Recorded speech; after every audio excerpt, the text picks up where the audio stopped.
Hey guys, in this video I'll show you how to redeem offer code on Remitly. Now the first thing I want you to do is just launch the Remitly app, and then here on the bottom you'll see a bunch of options.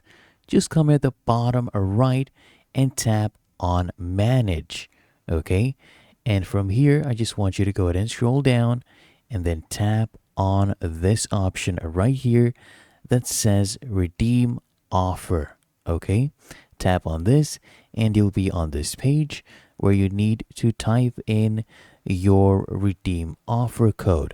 Okay, just type this in and then you just need to click on apply offer. And if you want an example, I'll give you this one right here, and make sure that it is case sensitive. So type it in and then tap on apply offer. Really that easy and simple. If you found this video helpful, make sure you smash that like button and subscribe to the channel.